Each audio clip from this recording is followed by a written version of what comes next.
네, 오늘 계약서를 좀 말씀드릴게요. 자, 우리 갑을이 있죠. 갑 같은 경우는 광고주가 되거나 또는 을은 모델이 됩니다. 자, 그리고 여기에 계약 목적은 갑은 광고주가 들어가고 을은 모델님 성함이 들어갈 거예요. 그리고 이 갑의 어떤 브랜드 촬영인지 이 목적, 이 브랜드 명이 노출이 돼야 됩니다. 네, 이 노출이 안 되면 안 돼요. 왜 그러냐면 광고주들은 파는 판매 상품들이 정말 많아요. 근데 저는 이 해당 하나의 상품의 모델로 들어간 거예요. 근데 이게 정함이 없으면 제 얼굴이 여기도 팔리고 저기도 팔리고 이쪽에도 팔려요. 네, 그러면 안 됩니다. 그리고 제작물에 대해서 아까 말씀드렸던 거 브랜드 촬영 명이 꼭 나타나야 되고 홍보 모델 제 성함이 들어가야 되고 범위, 국가, 기간 제가 말씀드린 부분이 꼭 명시가 돼야 됩니다. 네, 이 부분이 가장 포인트예요. 네, 가장 중요하게 봐야 되는 겁니다. 그리고 일정도 확인해야 되고 촬영 시간 하프인지 데이인지 이거 확인해야 됩니다. 만약에 제가 하프로 계약을 했어요. 근데 진짜 실제로 8시간 촬영한 거예요. 그러면 추가 페이를 요청할 수가 있습니다. 그리고 이 가장 제가 포인트 전속 계약이 아니다라는 거를 꼭 들어가야 됩니다. 만약에 전속 계약이라고 하면 꼭 여기에 명시가 돼야 되는 거고 근데 전속 계약이 아니라는 게 분명하게 이 계약서에 나타나야 됩니다. 나는 타 업체까지 제약하지 않는 그 부분이 꼭 명시가 됐으면 좋겠다는 게 있어야 한다라고 하면 꼭 이 부분까지 인지를 하고 있어야 돼요. 만약에 이게 없다라고 하면 추가해달라고 해주세요. 네. 그래서 이 부분이 가장 포인트예요. 네. 가장 포인트고 그 다음에 예를 들어서 제가 예시로 적었는데 이 모델로 이 350만 원 이런 것들 이 모델로 같은 거를 적어두는 게 제일 좋습니다. 네. 모델료가 없으면 조금 제가 약속한 그 금액을 못 받아요. 그래서 모델료가 적혀 있어야 됩니다. 그리고 제 은행명이나 뭐 이런 등등에 대해서 계좌번호 같은 거 입력해 주시고 네. 이 나머지는 사실 다 똑같아요. 이 모델료에 대해서는 다 똑같아요. 네.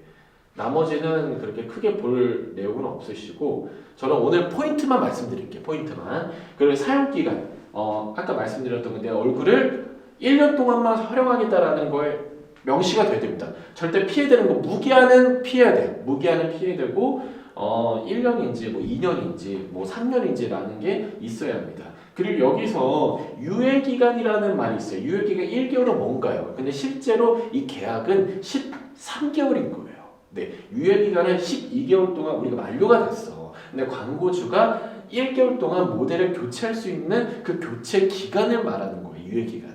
그래서 1개월 동안 너희들에게 유효기간을 더 드리겠다라는 거예요. 교체 기간이에요. 근데 이거는 주어져야 돼요. 네. 그래서 이건 뭔지 하는 분들이 있을 수 있는데 그거에 대해서 제가 답을 아까 말씀드렸고 그리고 이어서 광고물의 재촬영 뭐 예를 들어서 제가 촬영을 했는데 조금 촬영이 문제가 됐어요. 그러면 그거는 제 잘못은 아니거든요. 웬만한 모델 잘못은 크게 없어요. 근데 모델 잘못이 크다라고 하면 그때는 무상으로 해줘야 되는 거고 근데 아니다. 다 모두 오케이하고 나는 끝났다. 근데 또 보니까 편집을 해보니까 좀 더 추가 촬영이 필요하다라고 하면 그때 재촬영을 하셔야 돼요. 근데 의무적으로. 근데 그거를 여기서 유상인지 무상인지를 봅니다. 근데 유상으로 웬만하면 진행을 해야 돼요. 무상은 내 실수가 인정이 될 때 무상인 거고 내 실수가 없는 선에서는 유상으로 진행을 해야 합니다. 이 부분도 보시고 사용기간 연장에 대해서는 합리적으로 고려하겠다 서로 그리고 갑과 을의 동의를 받고야 되는 겁니다. 네, 그래서 연장인 거고 지식재산권 등의 이 귀속이 내 얼굴을 계약기간 동안 쓰겠다라는 지식재산권의 귀속 개념이에요. 이건 대중문화예술기획업에 해당되는 내용이라서 크게 다 내용들은 다 같을 겁니다. 네. 그리고 의무주주사항 같은 것들인데 아무튼 계약을 했고 나는 이 광고 촬영에 있어서 의무적으로 열심히 해야 되는 걸 최선을 다해가지고 협조적으로 지켜야 되고 협조적으로 돼야 합니다. 네. 그래서 그 의무준수사항에 있어서 이런 부분입니다. 뭐 지각이나 뭐 또는 아예 펑크를 내면 안 되겠죠. 그러면 엄청 이슈가 크게 발생됩니다. 이거는 의무준수사항이고 네. 그리고 이어서 비밀 유지라는 것들은 이 계약 또는 이 페이라든가 이런 부분에 대해서 노출을 하시면 안 됩니다. 네. 그리고 여기서 가장 또 큰 거는 여러분들이 이 브랜드의 모델이 됐어요. 이 브랜드의 모델이 됐는데 계약 해지 관련해서 내용이 있어요. 근데 그게 뭐 마약, 뭐 사회적 무리를 일으키는 행동, 뭐 성폭행, 뭐 등등 폭력, 뭐 이런 등등이 있으면 안 돼요. 그런 브랜드의 가치가 떨어져요. 근데 당연히 그 부분이 있으면 브랜드의 이미지가 손상이 가기 때문에 그 위약금이 발생될 수가 있습니다. 네, 그 부분은 꼭 브랜드의 모델이 되면서 본인이 무조건 잘 갖춰야 하는 행동이에요. 그런 손해배상 그런 부분들입니다. 네, 네, 이 정도가 계약서 내용인 거고, 네, 크게 어렵진 않아요. 다시 한번 짚어드리면 나머지는 솔직히 다 똑같아요.